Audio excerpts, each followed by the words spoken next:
Welcome to this trip through one of the most shocking cases in Alabama history. Before we start, please leave a comment letting me know where you are and what time it is when you are listening to this narration. We want to know how far these documented stories go and when people are hearing them. 1861 was a year of trouble in Limestone County, Alabama. The people of Magnolia Heights Plantation could see war clouds on the horizon, but a different kind of storm was brewing. A storm that would leave its mark on the county for generations to come. Many Southern stories start with land, money, and the strange institution that defined the antebellum South. This is how Catherine Montgomery, known to locals as the Cotton Queen, began. But what happened in the thick woods around her 12,000-acre estate would show us something much worse than anything we could have imagined from the darkest parts of American history. The Montgomery plantation was 3 miles east of Athens. Its white columns could be seen from the main road, making it a sign of wealth in the middle of the cotton fields. County records show that the estate had been in the Montgomery family since 1798. It was passed down through 3 generations, until it got to Catherine, the only heir, after her brothers died in a riverboat accident in 1853. When she was 32, she became one of the richest single women in Alabama. The plantation ledgers, which were found during a courthouse renovation in 1962, showed that Magnolia Heights owned 123 slaves and made more than 800 bales of cotton every year. Historians were more interested in the plantation's productivity than in the strange pattern they saw in the ledgers. In 1861, between January and October, 27 enslaved people were said to have lost to the wilderness. Catherine's neat handwriting made it clear that the official reason was escape attempts. But a small, leather-bound journal that was found in a secret compartment of Catherine's writing desk when the house was being prepared for historical preservation in 1966 told a different story. The Alabama State Archives keeps the journal in a room with controlled temperature. It is the basis for what we know about what happened at Magnolia Heights. Its pages contain what appear to be hunting logs, detailed records of weather conditions, tracking conditions, and cryptic notations about specimens and performance. No names were used, only numbers that corresponded to the plantation's property records.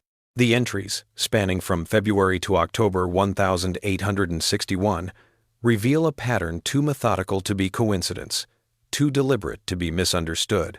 It's not just what happened that makes this case so disturbing. It's also how it was kept secret. Neighbors, business partners, and even the police all kept quiet for almost 100 years. It was only when Arnold Pierce, a graduate student researching Civil War-era plantation economics, stumbled upon the discrepancies in 1861 county death records that the first threads began to unravel. His thesis, which he finished in 1958 but never published, is in the archives of Vanderbilt University and is simply labeled Demographic Anomalies in Limestone County, Alabama, 1860 to 1865. Pierce never continued his research. University records show that he got a job teaching in Oregon soon after finishing his thesis and never went back to Alabama. His colleagues reported that he refused to discuss his research findings, citing only ethical concerns before changing the subject. In a letter to his faculty advisor dated the 12th of March 1959, Pierce wrote, "Some doors once opened cannot be closed again. I fear I have glimpsed something through such a door, and I cannot unsee it." What Pierce had discovered was just the beginning. As we put together the pieces of documents, personal accounts, and physical evidence, we get a picture of what one local historian would later call the most methodical evil ever recorded in Limestone County. But to figure out what happened in those woods, we need to learn more about Catherine Montgomery, the woman whose name would soon be whispered all over the county. People who knew Catherine said she wasn't like what you might expect from a Southern plantation mistress. Catherine was the daughter of William Montgomery, a plantation owner known for being very strict, and Elizabeth Calhoun Montgomery, who died when Catherine was only 7 years old. Her father raised her mostly by himself, with little help from women. William taught his daughter how to run the plantation, just like he would have taught a son. He taught her about crop rotation, how to manage slaves, and how hard it is to make money growing cotton.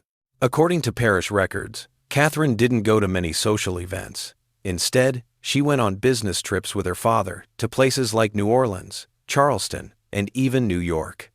After her father's death in 1857, Catherine took complete control of the plantation. Under her management, production increased by nearly 30% in just 2 years. The plantation overseer, James Heiress, is quoted in a local newspaper from 1859, describing her as possessing a mind for business unlike any man I've met.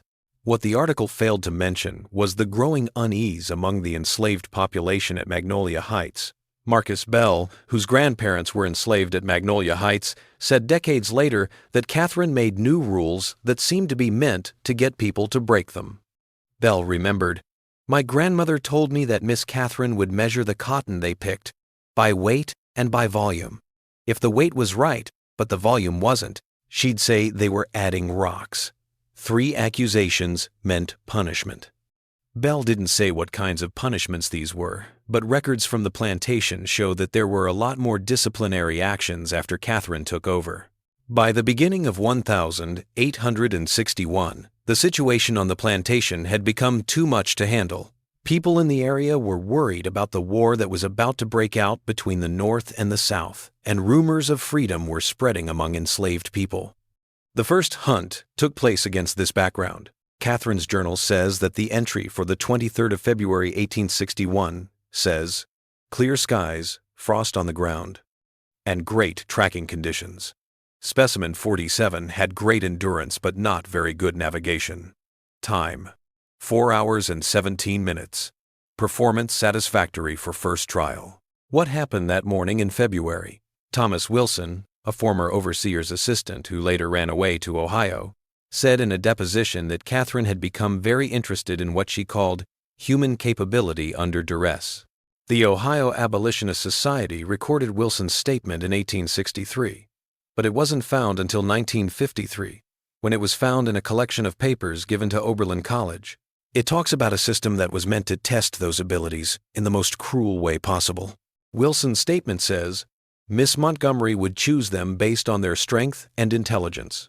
She would have the ones who looked promising brought to the main house for some reason, like to fix something or bring something. Then she would accuse them of stealing. They would always get the same punishment. She and her men would give them a 3-hour head start into the woods before they followed. Wilson's story matches what Catherine wrote in her journal about 23 different trips into the woods around Magnolia Heights, from February to October 1861. The journal entries get more and more detailed over time, talking about problems with the terrain, the weather, and what Catherine called subject responses to environmental stimuli. One entry from June 4th that really bothered me said, Subject 59 showed amazing problem-solving skills by crossing the creek several times to confuse the hounds and using a fallen tree as a bridge to avoid leaving scent in the water. This kind of creativity should be Dill-side. Praised. Time, 7 hours and 42 minutes. Finished at Hickory Ridge with the right ceremony. The ceremony Catherine wrote about in her journal is still a mystery because she never said what happened when the hunted were finally caught. In 1964, however, archaeological digs near what was once known as Hickory Ridge found what the lead archaeologist called evidence consistent with multiple impromptu burial sites. The results were never made public, and the dig was stopped when the money for the research was suddenly taken away. But the field notes are still in Dr. Smith's personal papers. Elias Whitmore, who is now in Birmingham with his daughter.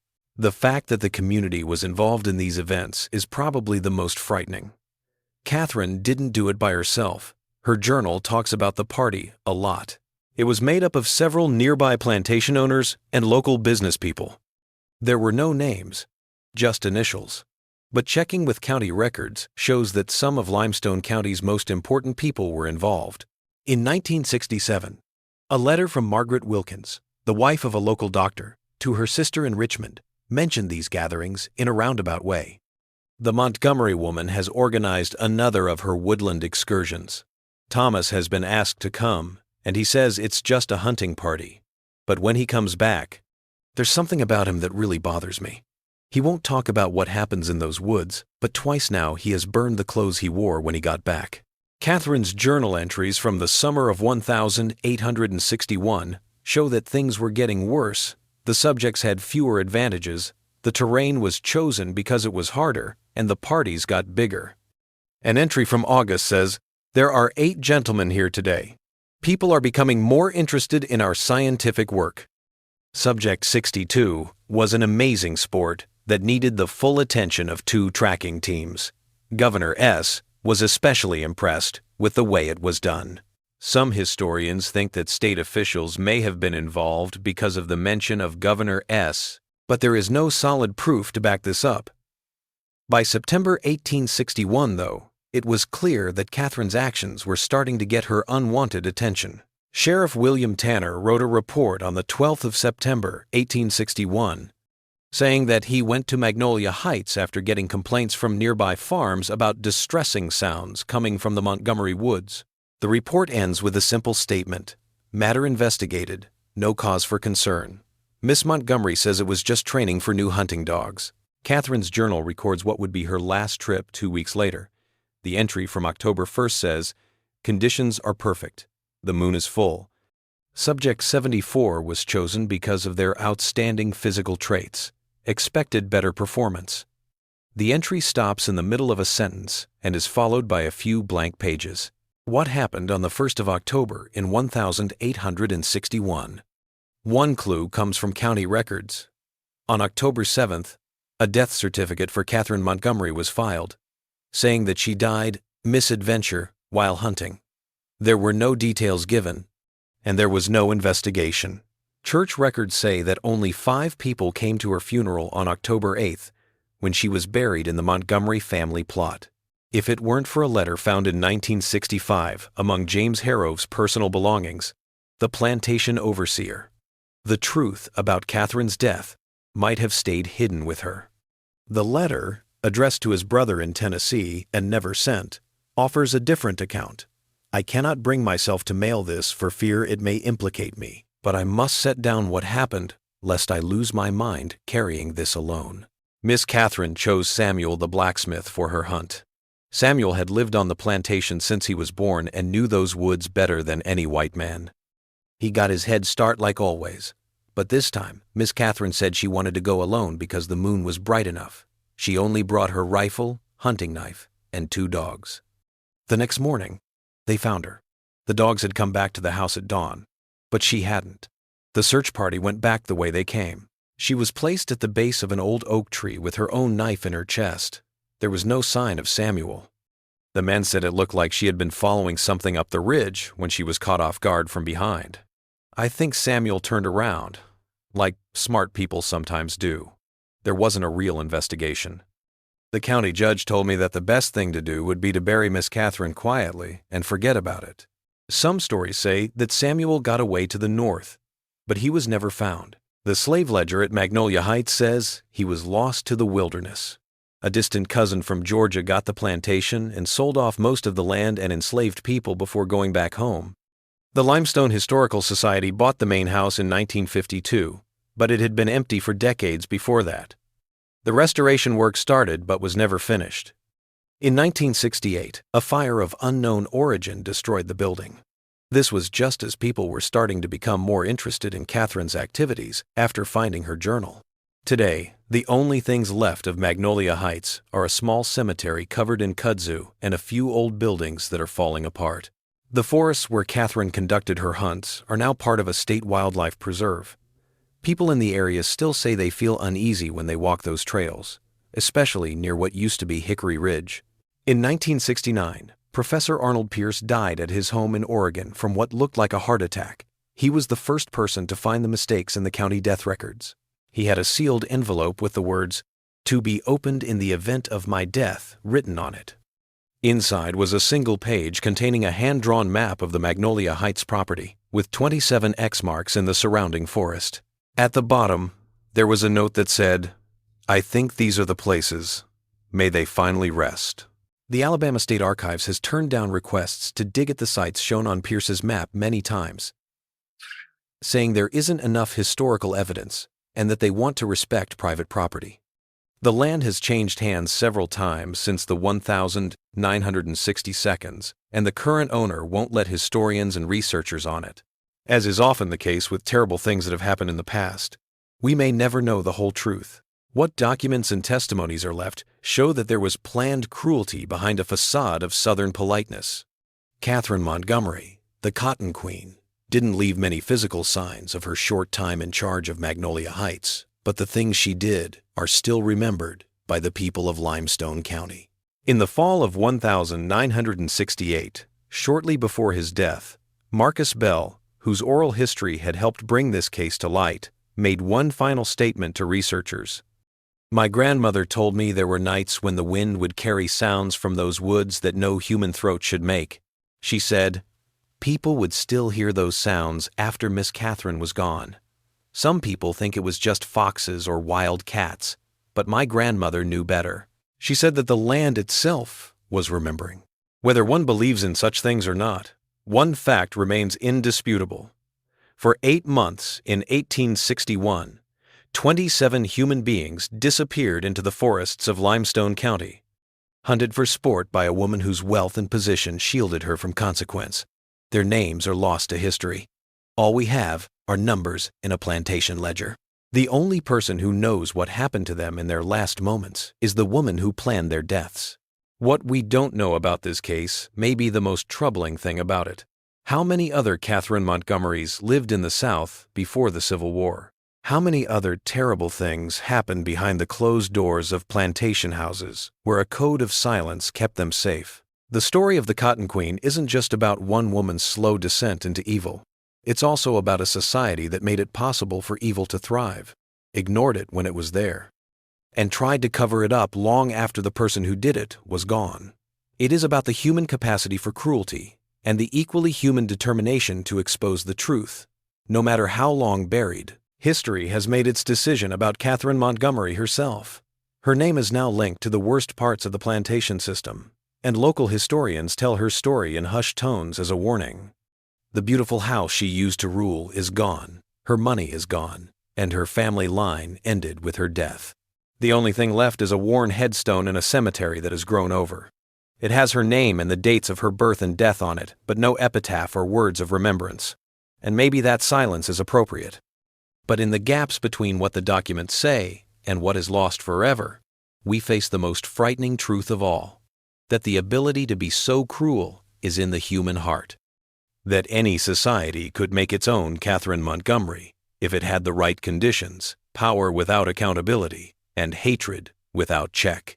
As the sun sets over what used to be Magnolia Heights, long shadows fall across the kudzu-covered ruins. One can't help but wonder if the land really does remember, and if so, what stories it would tell if we were brave enough to listen.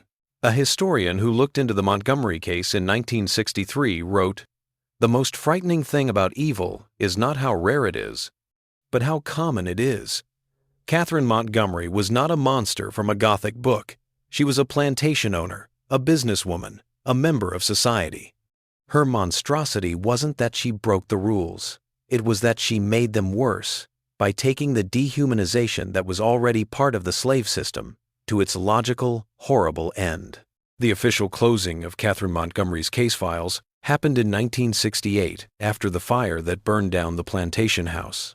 The Alabama Historical Commission said they stopped looking into it because there wasn't enough real physical evidence.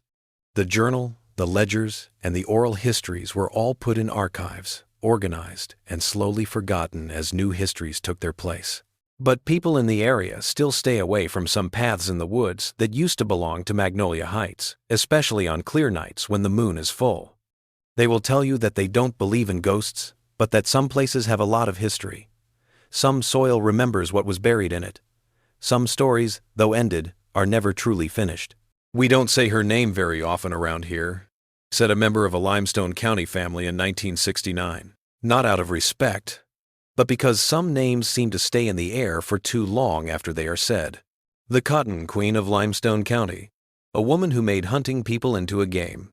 A cruel chapter in history that ended in fire. But as with all buried truths, the question remains, how long can silence hold? "I went looking for numbers and found souls instead," Arnold Pierce wrote shortly before he died.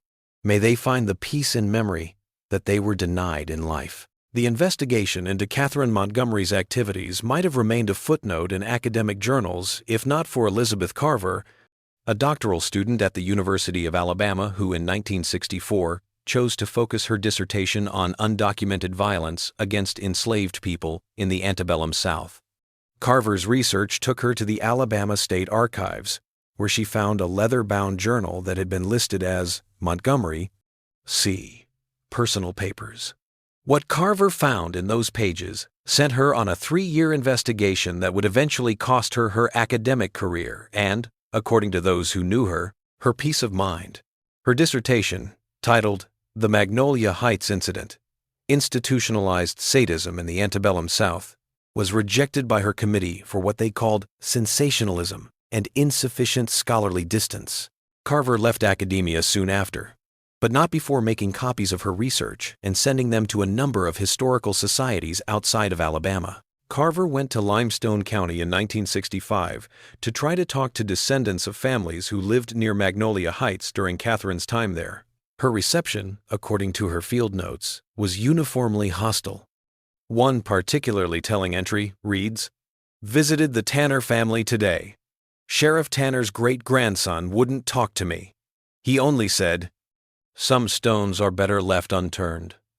As I was getting into my car, his wife came up to me and whispered, 'No one talks about that woman for a reason. It wasn't just what she did, it was who helped her do it.'" Carver's notes show that she thought Catherine's hunting parties included not only local plantation owners but also county officials, state representatives, and maybe even a federal judge with family ties in the area. If this is true, it would explain why there was almost a century of silence about the events and the active cover-up of evidence that happened after they were first found. Carver asked the Alabama Historical Commission in March 1966 for permission to use ground-penetrating radar to survey the areas shown on Arnold Pierce's map. They said no to her request. The second petition, which was filed in June of that year, also failed. Her third attempt, in which she cited newly discovered correspondence that specified potential burial locations, was met with a cease and desist letter from the Commission's legal department. Carver had found a series of letters between Catherine Montgomery and a Dr. Andrew Fletcher lives in Charleston, South Carolina. Catherine had apparently asked Fletcher, a doctor who was known for his controversial studies on what he called racial physical characteristics, about her experiments. His answers, which were found in a collection of medical papers given to the Charleston Medical University in 1942, but not properly cataloged until 1960, show that he was very interested in what she was doing. In a letter from May 1861, Fletcher writes, "Your observations on subject endurance during sustained pursuit are most illuminating. I would really like to see data that compares specimens of different ages and from different parts of the world. My coworkers in Philadelphia have come up with ideas about how differences in muscle and lung capacity could be tested using your method." Fletcher's letters show that what Catherine did wasn't just the sadistic impulses of a disturbed person, but was also related to the pseudo-scientific racism that was common in medical and academic circles at the time. In effect, she was giving doctors who were trying to find physiological reasons for slavery field data, which was a common practice in medical circles before the Civil War. Even more disturbing is Fletcher's request in a letter from July 1861. "If circumstances allow for the preservation of anatomical specimens, I would be very grateful for any you might provide, especially the muscles of the lower limbs, which I believe show the adaptations I have previously theorized." We don't know if Catherine did what was asked of her. Fletcher's collections don't have any records of these kinds of specimens, but an inventory of things that were lost in a fire at the medical school where he taught in 1913 has a few entries that just say anatomical preparations of unknown origin. In September 1966, Elizabeth Carver's investigation took a scary turn when she said she got threats from people she didn't know.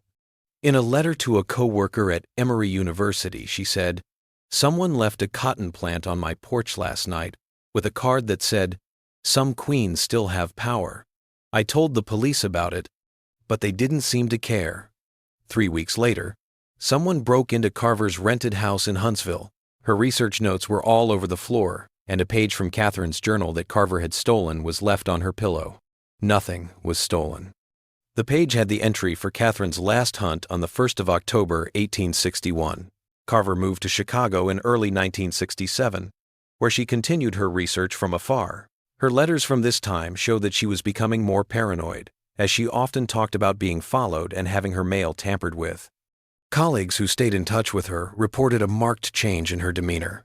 Once described as methodical and coolly analytical, she had become, according to one friend, feverish in her insistence that there were forces actively working to suppress her findings. On April 24, 1967, Carver mailed identical packets to 7 different academic institutions across the country. The packets had all of her research on Catherine Montgomery and a cover letter that said, in part, "I share these results widely in the hope that decentralization will stop their suppression." The events at Magnolia Heights were not just an isolated case of individual psychopathy. They were an extreme example of the system itself. The silence that surrounds these events is just as important to history as the events themselves. 5 of the 7 packets reached their destinations. 2 were reported lost in transit. 3 of the 5 that came were lost in different archival reorganizations over the next few decades. The last 2, which went to schools in Massachusetts and Oregon, are what we know today about Carver's investigation. On the 3rd of May, 1967, Elizabeth Carver went missing. There were no signs of trouble in her Chicago apartment, and her passport and most of her personal items were still there. The official police report says that she was thought to have disappeared on purpose, but her friends and family say she never showed any signs that she was going to leave. The case was closed after 6 months of inactivity. A letter with Carver's name on it and a stamp from Manitoba, Canada, was sent to her former dissertation advisor in 1982, 15 years after she went missing. "The Cotton Queen's court extends further than I ever imagined," the letter said in one sentence. The handwriting analysis was not helpful, and there was no more communication.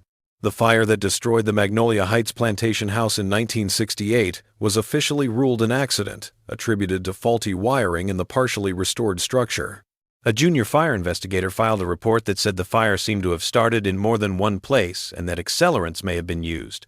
However, this report was later taken out of official records. Harold Jennings, the investigator, asked for a full forensic examination of the site. His request was denied, and he was reassigned to another district the following week. The fact that the plantation house was destroyed just 3 days after the Birmingham News ran a feature article about the hunting parties of Magnolia Heights makes it even more suspicious. This was the first time Catherine Montgomery's activities were made public.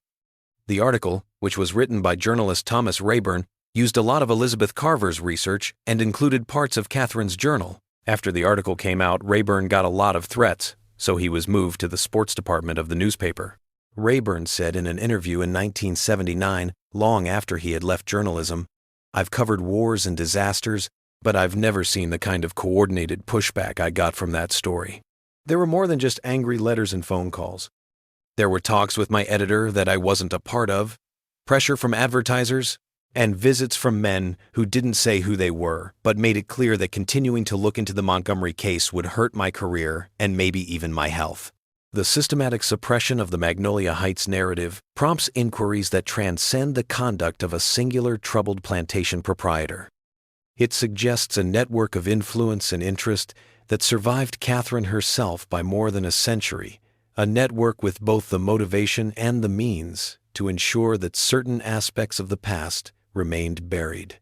What might explain such long-lasting and coordinated suppression? Elizabeth Carver's research suggests one possibility: the participation of individuals whose descendants retained positions of authority in Alabama until the mid-20th century. Her notes name at least 3 families that were directly involved with Catherine's hunting parties and had members who were in the state legislature, the judiciary, or business leadership in the 1962nd. Another possibility, suggested by historian Daniel Morris in a 1994 analysis, is that the Magnolia Heights incident represented an extreme that threatened the carefully constructed historical narrative of the antebellum South. Morris wrote, "To romanticize plantation life, you have to hide its basic violence." Catherine Montgomery's activities strip away that obscuration with such brutality that they threaten not just individual family legacies, but the entire constructed memory of the period. For whatever reason, the result has been a kind of historical amnesia about one of the most well-documented cases of systematic cruelty in the antebellum South. Even today, Catherine Montgomery rarely appears in history textbooks, museum exhibits, or discussions of plantation life. When mentioned at all, she is often portrayed as an aberration, a lone, disturbed individual whose actions reflected psychological instability rather than the logical extension of the system in which she operated. Yet the evidence suggests otherwise. Catherine Montgomery was not acting outside the norms of her society, but rather taking them to their logical conclusion. The commodification of individuals, the pseudo-scientific rationalization of their exploitation, and the legal framework that safeguarded the perpetrators of violence against them were all inherent characteristics of the society in which Catherine functioned. Her hunting parties did not invent a new kind of cruelty. They just made the cruelty that was already there look better. This link between what Catherine did and the bigger picture of her time is probably what has made her story so uncomfortable for so long.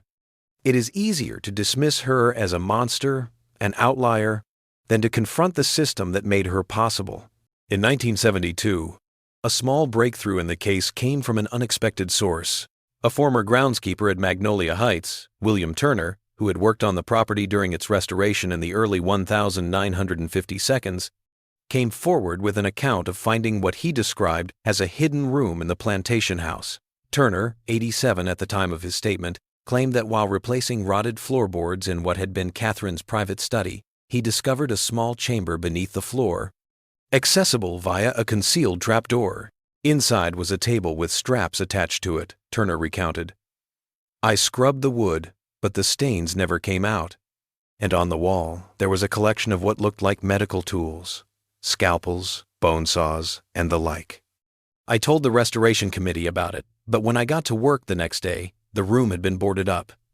They said it was for structural reasons, but I knew better. Turner's story matches what Dr. Fletcher's letters talk about Catherine's examination room and how much he admires her careful anatomical observations.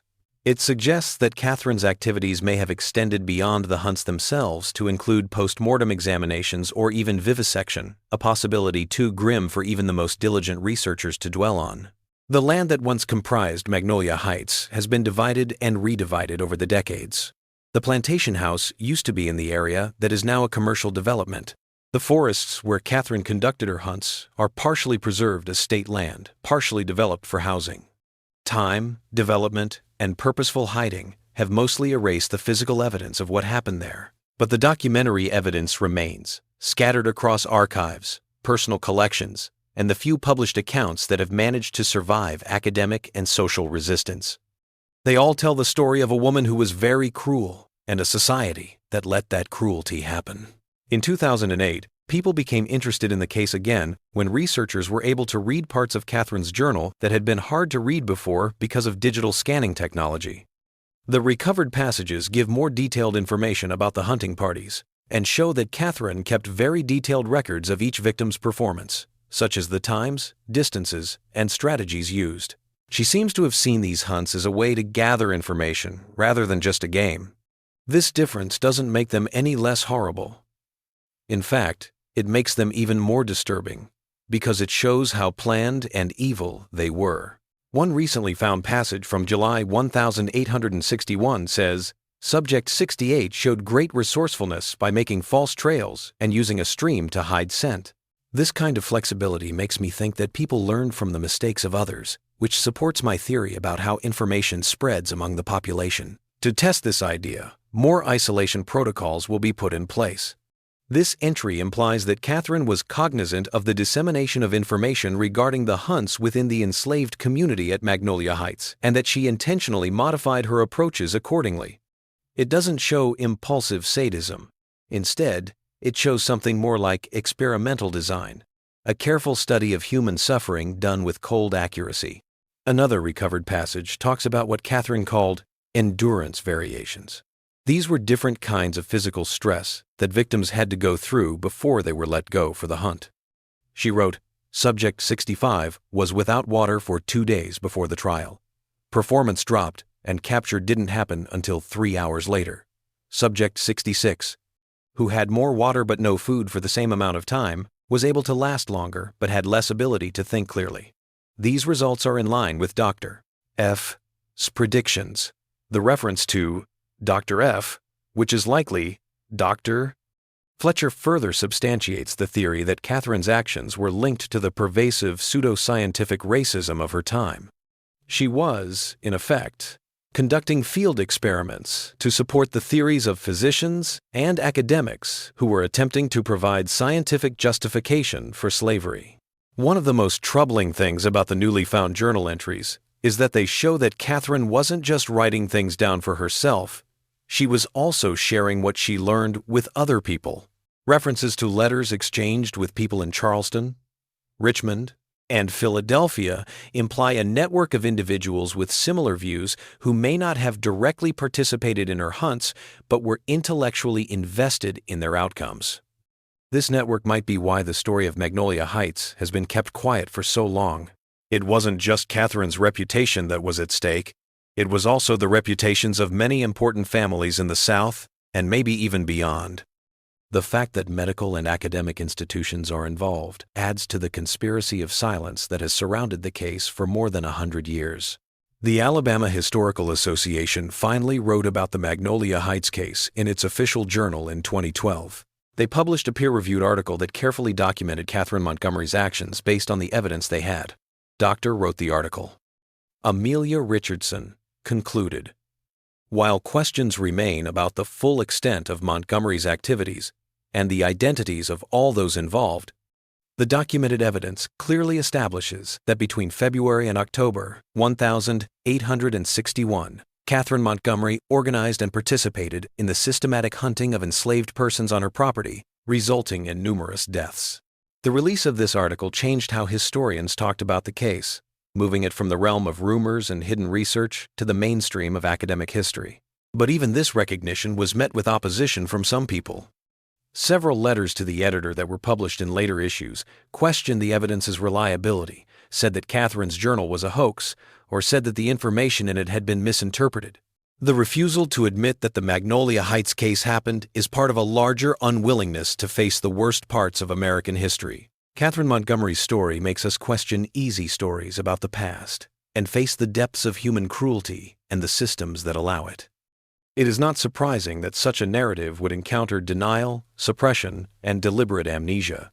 Yet the evidence remains, preserved in archives, protected by the few researchers brave enough to pursue the truth despite institutional and social pressure. The journal, the letters, the archaeological findings, the oral histories, together they tell a story that cannot be easily dismissed or explained away. Catherine Montgomery, the Cotton Queen of Limestone County, was not a fictional bogeyman or a legend created to frighten children. She was a real woman who owned a real plantation where real people lived, worked, suffered, and died. Her hunts weren't just figments of her imagination.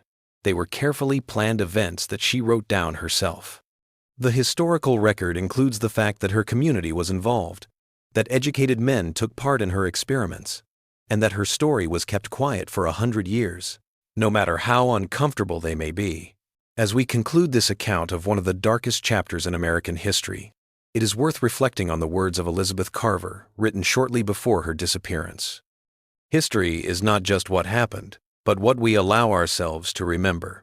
The systematic forgetting of Catherine Montgomery and her victims is not a passive act, but an active one, requiring the participation of generations of historians, archivists, journalists, and ordinary citizens.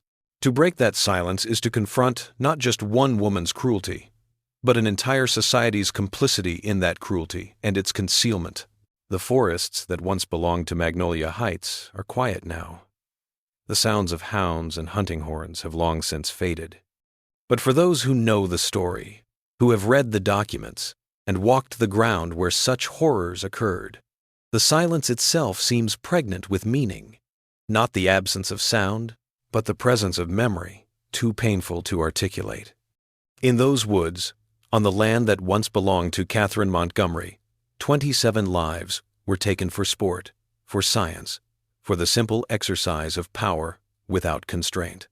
Their names are lost to history, recorded only as numbers in a plantation ledger, but their story, long suppressed, has finally begun to be told. As night falls over what used to be Magnolia Heights, the wind blowing through the trees might sound to some like whispers, the voices of people who can't speak for themselves anymore, waiting for justice that will never come, but at least their story can be told. History has been very hard on Catherine Montgomery and people like her, but it has been too quiet for their victims too often. In breaking that silence, we offer what little justice remains possible after so many years: the justice of remembrance, of acknowledgement, of truth.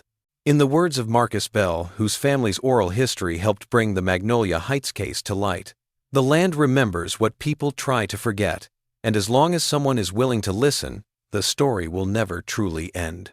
The Cotton Queen of Limestone County, a cruel chapter in American history that was almost erased by conspiracy and convenience.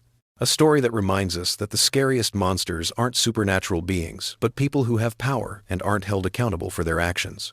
As this account draws to a close, we are left with questions that may never be fully answered. How many participated in Catherine's hunts? What happened to those who escaped? Who worked to suppress the story for so many decades, and why? But maybe the most important question isn't about the past at all, but about the present and future. What other histories are still hidden, waiting to be found?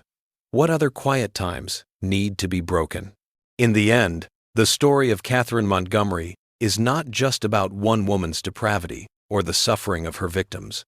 It is about the courage of those who refuse to let the truth remain buried. Researchers like Arnold Pierce and Elizabeth Carver, descendants of survivors like Marcus Bell, and all those who have insisted that facing the darkest chapters of our history, however painful, is preferable to the comfort of ignorance. As we leave Magnolia Heights' shadows behind, we remember that history is not a set story, but a constant back and forth between remembering and forgetting, between comfort and truth. And in that negotiation, we must always choose the truth, no matter how uncomfortable it may be. Only in the truth can we honor those whose voices were silenced, whose lives were taken, and whose stories deserve to be told.